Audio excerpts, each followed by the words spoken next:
Mesdames et messieurs, bonjour. Nous sommes sur la télé démocratique. Nous accueillons son Excellence, Monsieur le Premier ministre frère Adolphe Muzito. Si nous pouvons nous lever. Bonjour. Merci beaucoup. Nous pouvons nous rasseoir. Voilà, mesdames et messieurs, très chers téléspectateurs de la RTV1, nous sommes sur la télé démocratique. Nous émettons depuis Kinshasa, capitale de la République démocratique du Congo, dans le cadre de cette émission spéciale axée sur la campagne d'élaboration de l'offre politique des nouvelles élan chère à Adolphe Muzito. Vous le savez très bien, la fois passée, son Excellence était dans le volet foncier minier, forestier et lacustre. Il avait reçu et échangé avec les chefs coutumiers triés sur le volet de toutes les provinces de la République démocratique du Congo. Mais aujourd'hui, le Premier ministre honoraire, l'initiateur de Nouvel Élan, toujours dans le cadre de ces volets fonciers, lacustres, miniers et forestiers, il reçoit les différents gestionnaires des terres de la province de la Sankourou. Et donc, ces chefs coutumiers sont tous conduits dans le cadre de leur délégation par le chef coutumier Séraphin Lunguna, donc du groupement Bahamba 2. Nous sommes là dans la province de Sankourou. Et sans plus tarder, nous accordons donc la parole d'abord au Premier ministre honoraire pour un mot de bienvenue et circonscrire donc l'essence de cette émission en échangeant avec les chefs coutumiers, parce qu'il s'agira de parler de tous les différents conflits coutumiers, c'est-à-dire entre eux-mêmes les chefs coutumiers, mais aussi conflits des terres, c'est-à-dire la gestion des notaires au niveau de la province de Sankourou. Messieurs le Premier ministre honoraire Adolphe Muzito, vous avez la parole. Merci beaucoup, mais est-ce que Makamoto le va résumer en 2 minutes na lingala? Merci beaucoup. Bande Kobalandi, Ndenge, Bouti, Kolanda Biso, Tozali Bongo, Kokoba, na Oyo Tobengi, na Lopoto, campagne. Parce que Nouvel Élan, il y a Mwana Mboka Adolphe Muzito, Azali Bongo Kobongisa, Oyo Ezali programme Nani, Oyo a présenté et pas na Baimboka, Bongo, Tokomi de Sika, Azali Kolobelani, Makamwitali, Mabele, Makamwitali, Bengi, Akubate la.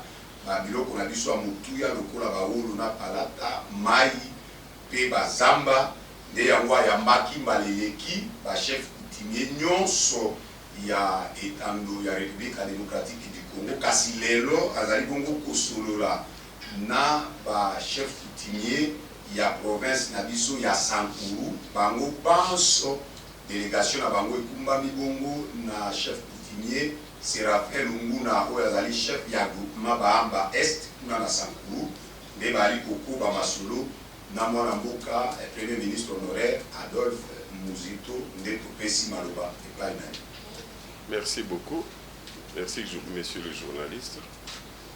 Na koloba na français lero mususu na monoko ya mboka na tondi baninga bakonzi na biso ba chef de terre, ba chef coutumier awa ba échelon ezali ebele, mais bango nyonso bazali ya province ya Sankourou. Na lobi échelon ebele parce que bokonzi na biso na administration na biso au niveau local ebandi na niveau ya chefferie oyo ezali correspondre na secteur ekiti na groupement ekiti mpe na village. Alors bacatégorie ekoki kozala ebele bango nyonso bengaka bango bachef coutumier, mais surtout koti yango na français mosusu ya administration publique bazalaka na bagrade ekeseni. Alors nalingi bakongoli oyo baza kolanda biso bayeba te likambo ya mabele ezali likambo ya motuya. Soki totali bamboka oyo babengi États-Unis, ezali 50 états yango nde esangani esali fédération ya États-Unis. Bamboka eza ebele lokola ba Suisse, ezali lokola mpe ba Belgique, ezali sous forme ya bacommunauté. Communauté na communauté oyo baye kosangana basali état fédéral royaume de Belgique ebandi na C. Biso lokola tozali pays colonisé toalaka liboso d'abord tobimaka état indépendant du Congo na nsima tokoti colonie belge mingi bandimaka likambo wana colonie te balobaka te tozalaki annexe na Belgique, donc tozalaki indépendant. Sika boye tokoma état tokoma république démocratique état souverain ou supposé comme souverain. Mais pour tobotama état na 2 345 000 km², tozalaki liboso babiteni ba communauté na communauté to tribu na tribu tokomakamba baterme eza ebele nde mundele ekosangisa biso tokomi l'état moko. Ye azwi mabele na biso nyonso atikeli population bakonzi na biso ya kala mwa biteni ya mabele mpo basala oyo ya bango bokila esalisa bango mpona kolia. Bongo na nsima ntango biso tozwi indépendance mabele yango esukaki kaka na l'état elingi koloba to remplacer l'état colonial par l'état congolais, mais l'état congolais wana abima lokola mpe continuité ya l'état colonial mpo atikala kozongisa mabele na bakolo na yango te ne fils que parti ndenge mibeko par la suite elobi tokokotela yango awa boye tokosola mpenza makambo etalisa elingi kolobaki bachef banotable bachef oyo bakoko batikela biso na bacommunauté na biso na batribu na biso na baethnie na biso basiki wana bakoma kaka titre ya chef propriété terrien, mais bazwa mikanda oyo ezali kodémontrer propriété na bokonzi na bango te. Elingi koloba etikala lokwa ndenge kala ezalaki avant mundele azala, parce que na ntango mundele na ba 17e 18e siècle wana ntango ye aye bokoko na biso kokoma ezalaka te, mikanda mpe ezalaka te. Alors mais na ntango wana coutume ezalaki que mutu na mutu wana mabele balakisi etando pa yango euti nani sika esukeli. Mais lokola tokota na civilisation occidentale ekoma civilisation ya droit et puis droit écrit. Oli to corriger tozongisela bango mabele na bango na ntango ezalaki na système oral, mais tokomisa yango na système écrit tosala yango te. Tosala lokola quand je dis biso bakonzi oyo ya likolo topesa bango kaka titre ya pamba chef de terre, chef coutumier. D'abord to respecta ba droit na bango te, même na bakombo topesa bango, mais tozongisa yango de manière formelle te elingi koloba na ndenge ya mikanda koloba ke eteni ya boye bandi boye ezali autant de kilomètres carrés, ezali ya communauté telle baza na mokonzi na bango tel babenga mokonzi na bango tel, parce que mokonzi kombo echangeaka te na te soki naza komikosa changement ezali ya ba individu soki wana kofi, mais mokonzi wana ezaka na kombo nango na communauté nango, communauté wana ezaka na mabele na bango. Alors ngai na cadre ya projet de société, projet offre politique na programme économique na ezala ngai na parti na nga tolingi tosangana na ba chef de terre to bunde tumbana ezali lokola indépendance ya mibale wana tozwaki yango na mindele siko tozwa yango na maboko ya bakongolais bao bazali likolo nga moko nazali na kati na ba oyo batiaka biso na makasi po to servir ba intérêt na bango contre ba intérêt ya bakolo mabele. Na pese exemple lelo tozali na ba entreprise dans les Dantanga, ba entreprise minière. L'entreprise wana esali mindenge nini ba multinationale ye na mbongo bakonzi ya l'État baye na mabele basangani bakaboli l'État na ba multinational pourcentage l'État 20% ou 30% ba multinational 70%. Mais kolo mabele oyo asalaki l'État ke Kabila to Tshisekedi to Muzito azala nesika wana oyo Kabila Tshisekedi Mobutu to Kasavu ba remplaça Léopold kaka ezala kwa neti kaka ye wana azali aza ko négocier na ba multinational ya zu pourcentage multinational et zu pourcentage mais mokolo mabele pa iloka Léopold ayi ko yokana na ye po basangisa mabele bakomisa Kongo ezala toza ko écarter yango lutte sikoyo ezali que pouvoir coutumier ba renverser Léopold oyo ya sika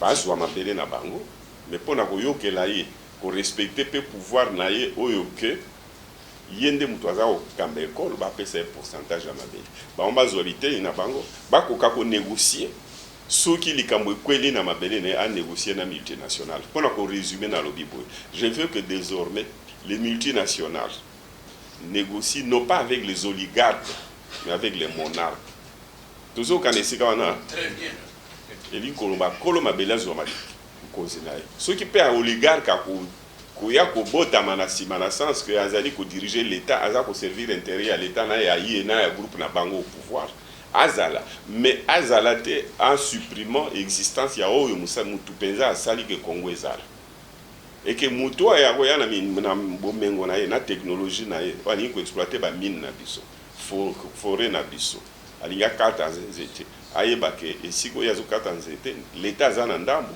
koloma bele aza na ndambo ye multinational aza na ndambo eza bongo te nde lutte tozali komene pona pouvoir politique local pour bengi pouvoir coutumier na éviter pourquoi tu continues à benga ngo coutumier et ya l'état to benga ngo coutumier te ezali ka pona ko fétichiser pona ko clochardiser bango nde etumba to ali nango mais toko sala ngo biso ngo en tant que nouvelle là to sala ngo na ba chef locaux ba responsables locaux ba propriété terrienne to solo la yango to ba réalité ya province dans province territoire na territoire toko sala tourner Congo mobimba ndenge tozwa idée wana to sangisa yango to sala proposition ya loi tozwa ba loi oyo ezali lokwa loi bakajika to pesa yango ba amendement ba chef coutumier nyonso totia ba amendement tokotia ndenge nini ba détail ba spécificité par province ou par communauté kozala ndenge nini pona bokonzi penza même constitution tout ça lango en fonction ya ba oyo bazali ba vrai bakonzi banda mokili banda eza bongo te voilà le ya girakate pour ba oligarque c'est-à-dire ba konzi to benga kana gouvernement de mutu bakoma ko gérer bango nde mutu a négocier kana ba multinational mais ba chef de terre batikala be boyilokula bato moko bazanga mpifo alors chef Séraphin Lunguna yondo memi délégation esengeli to pesa yo nano maloba na ndengo yoki makanisi ya nouvel élan na nzela ya initiateur na yango de Adolphe Muzito yambunano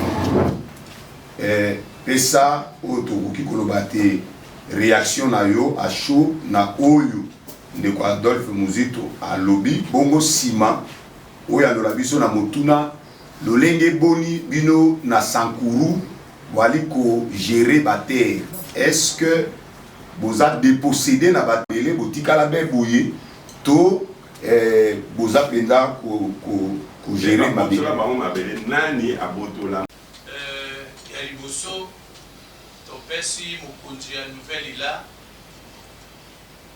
merci mingi na makanisi oyo yaza nango oyo bakonzi ya mboka na biso na bakonzi ya mindele oyo banyangelaki mboka na biso basalaki contre biso bakonzi ya mboka ya liboso topesi merci mingi na likanisi oyo eza ya ye te me eute pa nzambe fait tobosana babosana biso mingi lelo tolingi tomeka koyanola peuple congolais na likambo ya mutuya makasi o bato babosanaki yango ya liboso na sengi na bakonzi na ngai ba oyo bauti Sankuru tozongisa okonzi ya nouvelle ila merci mingi na likanisi oyo aza nango tolingi todeveloppe lelo. Ya mibale okonzi merci mingi eza likambo econcerne biso toza victime na injustice epai bakonzi na biso ya mboka banda l'époque coloniale ti lelo. Makambo oyo ezoleka na Sankuru ne toza na ba exemple palpable ti lelo. Na Sankuru toza na bakonzi ndenge yo moko ozomona awa toza na terre oyo eza potentiellement riche mabeye na biso etondi na bomengo makambo ebele me ndenge omoni bachef awa toute tendance confondue toza na représentativité na baterritoire nyonso ndenge tozali awa moko aza na mutuka te moko aza na ndako ya kitoko te tozotambola kaka na makolo. Injustice wana esengeli todeveloppe yango na sens oyo lilobi journaliste sincèrement babotola biso na mabele na bokonzi na nyonso lima ya liboso na likambo yango lisusu etindi conflit ezala entre biso na biso. Pourquoi conflit ezali? Bakonzi ya mindele babotola biso bokonzi bapesa balimite na bango na lolenge ezalaki consentement na bango me mukanda moko te epesami oyo eza entre ngai na collègue na ngai entre oyo na collègue na ye bayebake non oyo limite na ye yango oyo par rapport na document mais bango moko balobi ete la législation congolaise est régie sous les droits écrits mais biso bazwa bokonzi na biso bakomela biso mukanda te ke non bokonzi oyo tozwi d'une manière précaire soit dire moko boye bakomela biso te bazwa bokonzi na biso baye basignifie te ke non ndenge outi kopesa exemple moko awa ke non soki mundele aye soit commerçant soit opérateur économique soit nani alinga tonga soit magasin hôpital yo kolo mabele okozwaka soit etendi boye rien kaka na munoko boye bango moko esika batretaka biso toyebi te esika badesidaka toyebi te toza na droit ya regard tokengelaka kaka mabele mais droit pouvoir sur mabele toza nango te yango na Sankuru toza makambo mibale ya minene entre biso na gouvernement congolais pe entre biso na biso conflit eza presque chaque jour. Je crois c'est ça. Ok, merci. Opesi nasima tokopesa baninga pe maloba na koloba boye ntango naza koloba babotola bino mabele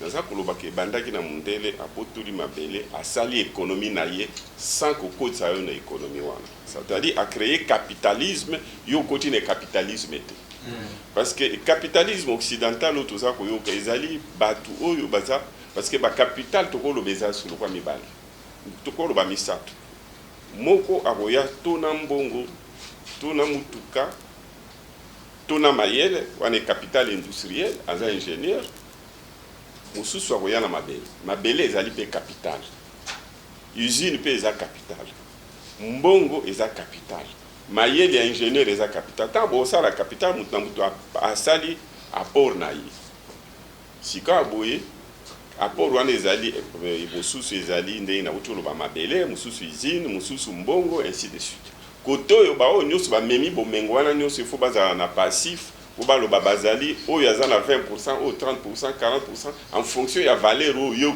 eloko ye akotisi na entreprise. Tangu mindele bayaka to mindele to batu moyindo eza likambo ya mundele te eza likambo ya batu moyindo te toza koloba mokolo par exemple kwa lelo po comprendre sikanga nazali aye na usine na ye aye na mbongo na ye ou bien aye na banyongo ya koti kuna aye na mbongo ya koti nyongo kuna aye atie na mesa abi nalingi kosala ko exploiter soit pétrole soit cuivre soit cobalt ou bien nyonso wana sikoyo muto ezo négocier na ye ezali kaka l'état c'est-à-dire batu ya gouvernement ou bien batu ya président de la République. Donc on a des partenaires, le capitaliste ou l'investisseur à côté de l'État. L'État, qu'est-ce qu'il amène? L'État amène la terre. Or, la terre ne lui appartient pas à lui seul. mabele akumisi yango ya yango liboso ezali ya ba chef coutumier asangani na bango ba créer mboka. Mais tant qu'il y a des négocier na investisseur ou aye ezala mopaya ezala investisseur ya Congo ta la Afrique azo négocier ye moko comme si na capital wana ya apporter kaka ye muto apporter mabele nzoka nde yo pe ozana eteni ya mabele na yo parce que faut bokabola mabele ye na yango na lingi que désormais ceux qui mutu aye ko investir ezala na domaine foncier ezala na domaine forestier ezala na domaine minier ezala linga ça la barrage il faut la table de négociation mutu yaye na bomengo na ye ya mbongo to ya usine l'État na ba chef coutumier ya ebale tout zamba esika ba on sala investir et pas ba banda ko exploiter chef coutumier so bazami balé misatu bakolo esika wana faut bazala parmi ba négociateurs tant ba créer société ba on peut ba na pourcentage l'État na pourcentage capitaliste c'est pas un pourcentage pour na lobby so ki azako jouir isu na mabele na été pour na yena population na ye bayeba ke mabele wana bapesa yango esika te les a exploité pendant 20 ans 30 ans 50 ans mais bango baza ko bénéficier mbongo en tant qu'actionnaire ils doivent siéger dans l'entreprise en dehors il y a ba impôt entreprise wana eza ko futa pe impôt ezelo comme ça na ba taxe mais actionnariat dividende bango pe chaque année tant ba ça la dividende bango pe faut bazar yeba kabola na communauté na progressivement, dans 20 ans, 30 ans, un siècle, nous aurons un capitalisme national où il y aura et les étrangers et les Congolais, parce que les Congolais ont été associés à la formation du capital et à la formation de l'économie. Yango, Naza a insisté sur le fait que le pouvoir politique Nabino est zala et vendre là ici qu'on a le pouvoir économique. Même Moutokana Bozar Oloba, on a besoin de l'État pour son Moutokate, pour aux alliés riches qu'on les caille. Tu n'as pas besoin de dons. Même ceux qui va dispenser l'école, entreprise est au sale. L'État au sale, l'entreprise est au sale. Parce que l'État a la responsabilité au sale. Mais les cadeaux, les dispenser les à la sous forme d'assistance sociale de la part des investisseurs qui viennent pour faire des cadeaux ou non. Et on est le comme donc sans son aligné que lobby capitalisme national les à la et ça les ma sur base ya mabele autozalango parce que ceux qui va freiner mboka lokwa lelo balobi ke bon tozwa configuration à lelo nani kati na bino azali na bomengo oyo akoki ke a apporter na capitalisme ou bien la capital na entreprise pour y payer à l'actionnaire et azali c'est les richesses tozalango ils a mabele wana ekotana na capitalisme parce que développement est salimate lobby au kota surtout qualité to comme en Afrique du Sud ma belle nyonso c'est ça appartenir na 90% ya bato biso ba oligarque ba konzi d'accord ba même qu'est-ce que je dis ma belle 99% ma belle ça appartenir na 10% ya ba population ba bato ya likolo et bato assez vous qui êtes avec vos populations vous n'êtes pas dans le capitalisme parce que la terre va entrer dans les gibecières ya ba konzi ya mboka na ba allié na ba alors il y aura pas un capitalisme national parce que capitalisme pourquoi dans le capitalisme soit aux alliés na mabele soit aux en capital financier. Capital financier, on se forme dans un pays à partir du commerce. Les petits temps, bon, ça, moi, commerce, c'est un jour, comme on va commerce. En zou, quand le commerce n'a pas fonctionné, nous, c'est un beaucoup à bataille. Petit commerce, c'est pour protéger à côté. Moi aussi, je suis responsable. Deuxièmement, bandaka, bon équipement en inflation, bisonde tout ça maladie inflation. Troisièmement, développement capitalisme national est impossible à partir du moment où tu as avancé là. Tu as une infrastructure de base. Est-ce qu'on a quoi aussi? Donc, tant qu'on a zolo bamakambo yo, nazali ko pesa bino ba arme contre moi-même, contre nous les dirigeants politiques, parce que ceux qui besoin ba droit na boye bien ngo santa kango. Mais il faut bon moni sa yango ke zali kambu munene à partir duquel saute résoudre yango te capitalisme ko développer te ba congolais ba comme jamais riche. Dans 20 ans, 30 ans, ce sont les étrangers qui vont conquérir ces richesses-là, en complicité avec les dirigeants d'en haut, et la majorité des Congolais, exclus de la formation du capital et du contrôle des moyens de production dans le pays. Est-ce que tu as la preuve, c'est qu'il y a en Afrique du Sud de l'Elo. Au Longwe, Johannesburg, il y a Cap Town. Beaucoup de fermes, concessions, belé. Nous sommes appartient à une minorité qui est blanche. Je n'ai rien contre les blancs, mais je vais tout simplement dire que à partir de wana ba vivre qui wana, ba longwa na yango économiquement, ba longwa na yango sur le plan politique. Parce que c'est la majorité noire qui décide, parce que on est basé en ANC. Mais apartheid, il n'y a pas que cet apartheid entre les noirs et les blancs. Mais ça peut être aussi un apartheid entre les noirs entre eux. D'un cas, tous allés. Il y en a aussi. Ceux qui ont eu ma belle, ngarpe dans la carte, ceux qui ont eu ma belle, il y a Malouba. 8000 km². Malouba. 1000 les alliés, 1000 les alliés, les restes de communes, les 22 communes.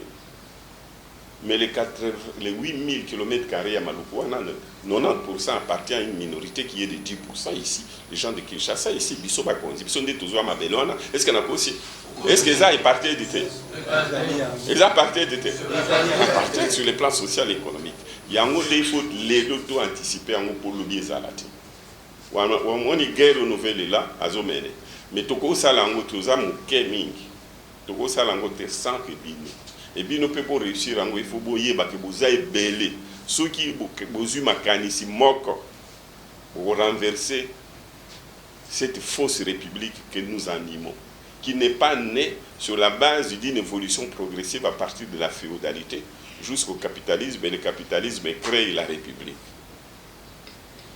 On a été court-circuité historiquement. Alors, il faut tout reposer le problème. Voilà. Pour tous voir pas problème, il y a des pays africains où ils ont la majorité des pays africains, sauf Côte d'Ivoire. On a habité sur quatre nabino, vous avez une expérience à Côte d'Ivoire. Quand on a la Côte d'Ivoire, les terres appartiennent aux communautés locales, n'appartiennent pas à l'État. L'État sur la ligne de Somba, chez un des chefs de la communauté locale. Donc la terre appartient au privé. Alors les Congolais, donc au débattre pour tout, quelle est la part à donner à l'État, quelle est la part à donner aux communautés locales. Et aux communautés locales, on va leur donner les terres comme propriétaires ou comme concessionnaires. Parce que vous voyez la différence entre propriétaire et concessionnaire? Il y a différent. Ouais. Il y a différent. Propriétaire, il y a Mukolo Mabili. Concessionnaire, Oui, Moutaï. aïe, tout ça, on a concessionnaire des sortes. Concessionnaire perpétuel, on a concessionnaire ordinaire. Concessionnaire et ordinaire, ils ont la société, hier, on a mabeli à l'État. L'État a mis si on a domaine public, a payé comme concessionnaire ordinaire pour un délai déterminé, 20-25 ans, je pense. Ils ont le locataire, il y a micro-rebellé, 20 ans. Mais concessionnaire perpétuel, Azali, le coup, la moutou. Azali, locataire, mais il y a les là. Mais Azali, locataire, concessionnaire, Azali, quand le loc a payé pour jouir dans le droit pendant banda mokile banda. Alors, il y a un de l'objet que le moment venu pour la discussion, est-ce que l'État aux gens qui s'est labelé comme propriétaire, il y a une dame comme propriétaire, ou bien à côté, il y a un propriétaire du sol et du sol, à sa concession perpétuelle, il y a libéra. Vous n'êtes pas obligé de répondre à cette question maintenant. Dans le premier jour, où Tolandaki projet à Nouvelle Élan, et la Musaki Biso la Pongi, il y a un monaki Bango Toyaki. Nassima, tout lundi, la réunion entre Biso et Biso, même dans Katikat et Biso, la famille régnante, la prince, la princesse, tout Sangana Kimbango, tout Benga qui peut battre à Sankuru, que non, ils ont net, la Biso la Pongi, tout ça qui n'a programme et que non, ceux qui tout Siliciawa, fait sur place, indiqué dans Zaliawa, nous lancé appel. Et pas chef coutumier dans 4 coins à territoire national que tout sangana tout meka autant la biso surtout dans Muzindo nouvelle est là y mon côté biso tout tia le bon copo et tout bas là bazo bundela de biso comme ça tout meka pour ça là une petite délégation qui était dans Mboka et les cas groupement par groupement secteur par secteur pour faire voir bango que no la mukana pongi kabakata alikamutuzaki kolila metuzaki koye bandambo ngonga oyi koki de manière que biso nyonso tout sangana comme un seul homme to l'idée tout ça la révolution bazongisa la biso babeli na biso na badroit na biso je crois message na Excellence.